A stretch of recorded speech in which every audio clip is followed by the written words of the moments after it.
Hello and welcome back to another one, and a lot of subscribers have been waiting for this one, and it's finally here. Eminem's verse on You Gon' Learn is nothing short of a masterpiece, and before we dive in deep, remember to check out my previous video on Eminem's initial album release strategy that failed, and also criticism that Royce the 5'9" has received due to lyrics on his latest album. Check that out at the link that pops up now, subscribe to the channel if you're new here, and hit the like button to support us.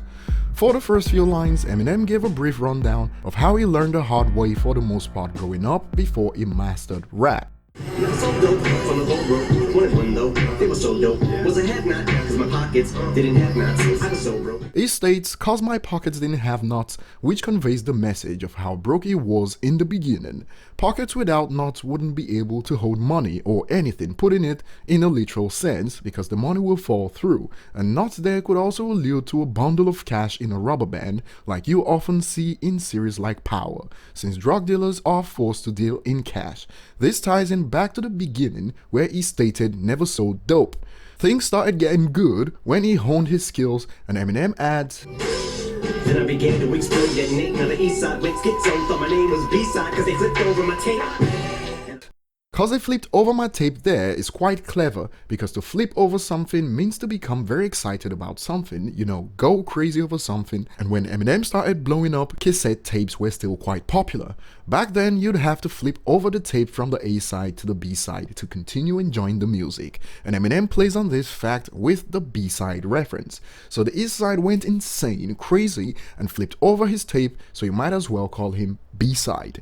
Now, Royce the 5'9" views Eminem as a superhero at this point. M ain't even a rapper no more. M's not a rapper no more. He's like a superhero. But And Eminem is at a point in his career where a small trip-up can cause collateral damage to his surroundings. Think of it like this. Detractors believed Eminem slipped up with Revival, and that resulted in Kamikaze that destroyed the game. Eminem cleverly drops this as Shit, hold on, wait, I just tripped over my cape.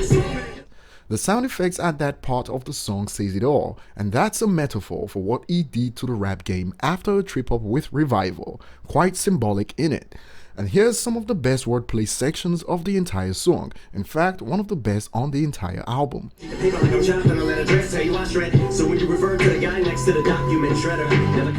Eminem has been right next to the Doc since he signed with him in the late 90s, and he's known to shred rappers just like the game has described Eminem before. You don't want a beef with Eminem. He shreds.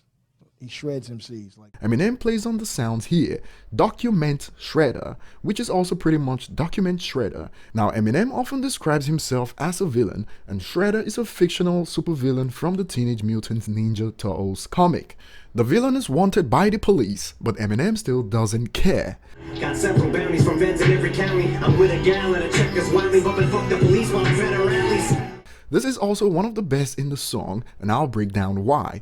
Checkers Drive-In Restaurants Inc. operates Checkers and Rallies restaurants in 28 states in the United States, and while wanted by the police, Eminem is still bumping NWA's F the Police track while getting chased by the cops. Federales in that bar also sounds like the feds in Spanish, federales. Wordplay doesn't get better than this. And right after alluding, the new rappers are pretty much kids in the game, Eminem adds this. In the Christian Bible, Jesus performed miracles like walking on water, and the rap god connects this to the Waterloo bar, and that expands the meaning. Meet your Waterloo in that bar means meet your end, and the Battle of Waterloo in 1815 spelled Napoleon's doom. Napoleon was the emperor of the French, so even though a rapper may have achieved so much power, they need to remember that he's the rap god, and what's an emperor to a god? Eminem then drops some bars that link to Detroit rapper T Grizzley, and based on Grizzley's rapping style, Eminem makes it obvious who the bars are reserved for. It ain't even worth dissing someone so offbeat that they can't even figure out where their words should hit the kick and the snare. Now, I did a video about Royce the 5'9"'s take on what went down before Grizzley chose to diss Eminem, and the repercussions of his action cost him dearly. Check that video out at the link that pops up now, and that will be all for Eminem's verse on You Gon' Learn. Feel free to add to it in the comment section, like and subscribe if you haven't, and see you on the next one.